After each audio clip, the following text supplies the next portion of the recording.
మన ఛానల్లో చాలా బ్లౌజ్ కటింగ్ వీడియోలు పెట్టానండి. అవైతే ప్రతిదీ కూడా మీకు front part dot marking, front చంక డౌన్ అని ప్రతి మార్కింగ్ ఉంటుంది. ఈ విధంగా ప్రతిదీ మార్కింగ్ చేసుకుంటూ కట్ చేసుకుంటూ ఒక్కొక్క బ్లౌజ్ కట్ చేయడానికి అరగంట 20 మినిట్స్ అలా పడుతుంది. ఇలా ప్రతి బ్లౌజ్ని ఒక అరగంట టైం కేటాయించామంటే మనకి పండగ సీజన్లో, పెళ్లిళ్ళ సీజన్లో బ్లౌజులు ఎక్కువ కుట్టలేమండి. కానీ మనకి ఈ సీజన్ బట్టి బట్టలు ఎక్కువ కుట్టవలసి ఉంటుంది.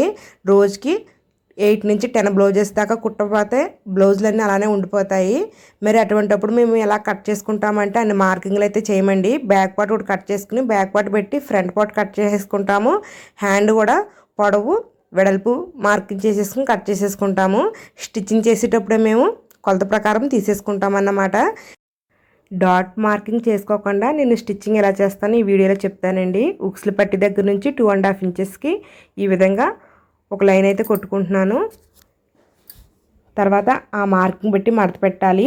మనము కొట్టుకున్న లైన్ కంట 1 ఇంచు ఎక్స్ట్రా వదిలేసి అయితే మడత పెట్టాను. ఎందుకంటే మనం డాట్ వెడల్పు అయితే మార్క్ చేయాలన్నమాట.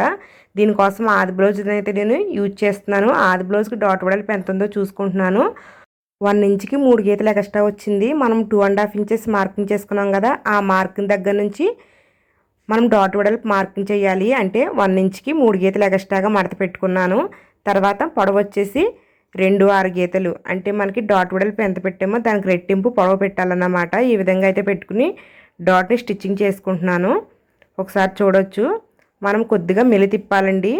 అంటే డాట్ పైరు వైపు బాగానే మెలి తిప్పాలి. అది కూడా షోల్డర్ మధ్యకి మనం ఫ్రంట్ పార్ట్ మడత పెట్టేసి చూసారా లైట్గా మెలి తిప్పాను నేను. ఈ విధంగా మెలి తిప్పి స్టిచ్చింగ్ వేసుకున్నామంటే మనకి డాట్ కరెక్ట్గా వస్తుందన్నమాట. ఈ విధంగా మనము డాట్ మార్కింగ్ చేసుకోకుండానే చాలా ఈజీగా అప్పటికప్పుడు స్టిచ్చింగ్ చేసేసుకుంటే మనకి టైం కలిసి వస్తుందండి. మీరు ఈ విధంగా కుట్టేటప్పుడు షోల్డర్ మధ్యకి అయితే మనము ఫ్రంట్ పార్ట్ని మడత ఉందా లేదా అని చూసుకోవాలి. అలాగే ఉక్సులు పట్టి వైపు నుంచి డాట్ చివరి భాగానికి ఈ విధంగా కొలిచినప్పుడు 4 ఇంచెస్ రావాలి. పెద్ద సైజ్ బ్లౌజ్కి అయితే 4 ఇంచెస్, చిన్న సైజ్ బ్లౌజ్కి అయితే 3.5 ఇంచెస్ రావాలి. ఇది కూడా మీరు గుర్తుపెట్టుకోవాల్సి ఉంటుందండి. అంటే మనకి కటింగ్ చేసేటప్పుడు మార్కింగ్ చేసుకోకుండా చాలా ఈజీగా అయితే ఈ విధంగా స్టిచ్చింగ్ చేసేసుకోవచ్చు. అలాగే ఈ డాట్ షేప్ వచ్చేసి మనకి మనం స్టార్టింగ్ లావు కానీ చివరికి వచ్చేటప్పటికి సూదుగా రావాలన్నమాట. ఈ విధంగా ఇలా వస్తేనే మీకు ఫ్రంట్ బాగా నిలబడుతుందండి. అంతేగాని కొద్దిగా వంపుగా గట్రా రాకుండా కత్తిలాగా అలా సూదుగా రావాలన్నమాట. ఈ విధంగా స్టిచ్చింగ్ చేశారంటే మనకి డాట్ వచ్చేసి షోల్డర్ మధ్యకి అయితే చూస్తుంది, క్రాస్గా చూడకుండా స్ట్రైట్గా చూస్తుంది అన్నమాట. అలాగే మనకు ఉక్సులు పట్టి దగ్గర డాట్ వచ్చేసి 1/2 ఇంచుకి మార్కింగ్ చేసేసుకుని ఈ విధంగా మడత పెట్టేసుకుని ఆ మార్కింగ్ దాకా ఉక్సులు పట్టిని మడత పెట్టేసుకుని డాట్ని అయితే స్టిచ్చింగ్ చేసుకోవాలి. ఈ డాట్ వచ్చేసి ఏ సైజ్ బ్లౌజ్ కన్నా 1/4 ఇంచు వెడల్పుతో అయితే పాదం కింద పెట్టుకోవాలి. పొడవు వచ్చేసి మనము పెద్ద డాట్ ఎంత పెట్టామో ఇది కూడా సేమ్ అంతే పొడవుతో పెట్టేసుకోవాలి. ఒకసారి చూడండి, ఇక్కడ కూడా నేను మెలి తిప్పుతున్నాను. ఇలా తిప్పడం వల్ల ఏమవుతుందంటే మనకి ఈ 2 డాట్లకి మధ్యలో దూరము సమానంగా ఈక్వల్గా వస్తుంది, మరీ ఎక్కువ రాకుండా. చూడండి, 1/2 ఇంచు పైకి మెలి తిప్పాను. అంటే మనం పెట్టుకున్న మార్కింగ్ 1/2 ఇంచు పైకి వెళ్ళి ఈ విధంగా మెలి తిప్పి అప్పుడు స్టిచ్చింగ్ వేస్తున్నాను. ఈ విధంగా వేసుకుంటే మనకి ఫ్రంట్ కప్పు సైజు నీట్గా వస్తుందండి. అలాగే మనకి మెయిన్ డాట్కి ఉక్సులు పెట్టే దగ్గర డాట్కి దూరం కూడా ఈక్వల్గా ఉంటుంది. అలాగే మనకి షోల్డర్ దగ్గర 1 ఇంచుకి మార్కింగ్ చేసుకుని ఆ 1 ఇంచ్ దాకా చంక రౌండ్ మడత పెట్టేసి ఇక్కడైతే డాట్ స్టిచ్చింగ్ చేసుకోవాలి. ఇది కూడా 1/4 ఇంచు వెడల్పు సరిపోతుంది చంక దగ్గర డాట్ కూడా. అందుకనేసి పాదం కింద 1/4 ఇంచుకి పెట్టేసి ఈ విధంగా మెయిన్ డాటు ఈ చంక దగ్గర డాటు ఎదురెదురుగా రావాలి, ఒకే లైన్ మీద రావాలి. కాబట్టి క్లాత్ని ఈ విధంగా మడత పెట్టేసుకోవాలి. చూడండి, ఒకదానొకటి చూసుకున్నట్టుగా మడత పెట్టాలన్నమాట. ఈ చంక దగ్గర డాట్ ఎంత పొడవు పెట్టాలంటే ఆది బ్లౌజ్ని బట్టి మనకి మెయిన్ డాట్కి చంక దగ్గర డాట్కి మధ్యన గ్యాప్ ఎంత ఉందో ఈ విధంగా చూసుకుంటే మనకి పొడవు ఎంత పెట్టాలో ఈజీగా తెలుస్తుంది. చూసారు కదా, ఈ విధంగా చూసుకుని అయితే మనము చంక దగ్గర డాట్ని స్టిచ్చింగ్ వేయాలి. ప్రతి డాట్ని కూడా మనము 2 టైమ్స్ అయితే కుట్టి వేసుకోవాలండి. ఒకసారి చూడొచ్చు, నేను ప్రతి డాట్ని కూడా 2 టైమ్స్ కుట్టి వేస్తున్నాను. ఈ విధంగా మనము డాట్ కోసము మార్కింగ్ చేయక్కర్లేదు, చిన్న చిన్న కట్స్ పెట్టుకోక్కర్లేదు, చాలా ఈజీగా స్టిచ్చింగ్ చేసేయచ్చు. ఈజీగా అయిపోతుంది అన్నమాట, మనకి టైం కలిసి వస్తుంది. అలాగే మనకి సేఫ్ బెల్ట్ అండి. సేఫ్ బెల్ట్ని కూడా మనము నేను 3 లేయర్స్తో అయితే సేఫ్ బెల్ట్ని రెడీ చేసుకోవాలని ఒక వీడియో చేశాను.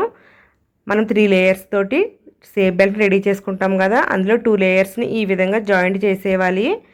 ఈ విధంగా జాయింట్ చేసేటప్పుడు మనము మెయిన్ డాట్ని అయితే సేఫ్ బెల్ట్ కుట్లో కలపకుండా మడత పెట్టేయాలండి.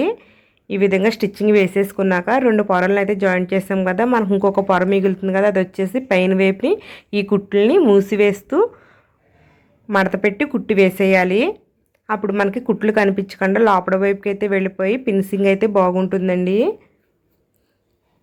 ఈ విధంగా సేఫ్ బెల్ట్ అతికేసిన తర్వాత మనకి లుక్ అయితే ఇలా వస్తుందన్నమాట. ఇక్కడ కొద్దిగా క్రాస్ తిరిగినట్టుగా ఉంటుంది. ఇక్కడ 1/4 ఇంచు మనము కట్ చేసుకోవాలి. ఇది కూడా మనము సేఫ్ బెల్ట్ కట్ చేసేటప్పుడే చాలామంది కట్ చేసేసుకుంటారు. నేనైతే అప్పటికప్పుడు ఈ విధంగా కట్ చేసుకుంటాను. చూసారు కదా, మనం కటింగ్ దగ్గరే కూర్చుండిపోకుండా మిషన్ మీద స్టిచ్చింగ్ చేసేటప్పుడు ఇలాంటి చిన్న చిన్న కటింగ్లు చేసేసుకోవచ్చు. అలాగే మీకు ఆది బ్లౌజ్తో సమానంగా మనకు ఫ్రంట్ కప్పు సేఫ్ బెల్ట్ వచ్చిందా లేదా అని చూసుకోవడానికి ఒక కొలత అయితే చెప్తాను. ఒకసారి చూడండి. నేను వీడియోలో ఫ్రంట్ పార్ట్ని ఈ విధంగా మడత పెట్టాను. అంటే చంక దగ్గర డాటు, మెయిన్ డాటు ఒకదాన్ని ఒకటి చూసుకునే విధంగానే, అలాగే సేఫ్ బెల్ట్ పొడవు కూడా ఈ విధంగా పెట్టానండి మడత. అదేవిధంగా ఆది బ్లౌజ్ని కూడా మడత పెడుతున్నాను. ఒకసారి చూడండి. ఇలా మడత పెట్టినాక మనము బ్లౌజ్లోని ఉక్సులు పట్టే వైపు భాగాన్ని తీసుకుంటే బాగుంటుందండి. ఈ విధంగా తీసుకుని మనం కుట్టి బ్లౌజ్ మీద అయితే ఈ విధంగా వేసుకోవాలన్నమాట. అప్పుడు మనకి 2 ఈక్వల్గా ఉన్నాయి లేదా అని ఒక దాని మీద ఒకటి పెట్టుకుని అయితే చూసుకోవాలి. ఈ విధంగా పెట్టుకోవడం వల్ల మనకి ఆది బ్లౌజ్ ఈక్వల్గా వచ్చిందా లేదా అని తెలుస్తుంది. ఒకసారి చూడండి. ఇక్కడ నాకు 1/2 ఇంచ్ ఎక్స్ట్రా వచ్చింది. అంటే నేను కుట్టి బ్లౌజ్ 1/2 ఇంచ్ ఎక్స్ట్రా వచ్చింది. 1/2 ఇంచ్ ఎక్స్ట్రా వస్తే మనం కట్ చేసేసుకోవచ్చండి. తక్కువ వస్తే ఏమీ చేయలేము, కానీ ఎక్కువ వస్తే కనుక కట్ చేసేసుకోవచ్చు. నాకు 1/2 ఇంచ్ ఎక్స్ట్రా ఎందుకు వచ్చిందంటే నేను మీకు ముందుగానే చెప్పాను, నేను చంక దగ్గర ఫ్రంట్ డౌన్ తీయలేదండి అనేసి. నేనైతే హ్యాండ్స్ అతికి ముందే తీస్తానండి. అంటే హ్యాండ్స్ అతికి ముందు మనము షోల్డర్ ఎక్కువైనా షోల్డర్ని కట్ చేసేటప్పుడు చంక డౌన్ కూడా కట్ చేసుకోవచ్చు అన్నమాట. కానీ చంక డౌన్ని మనము ఈ డాట్ దగ్గరే కట్ చేసుకోవాలి. అంతేగాని కొచ్చుల దగ్గర కట్ చేయకూడదండి. మనకి చివరి వైపున కట్ చేయకూడదన్నమాట.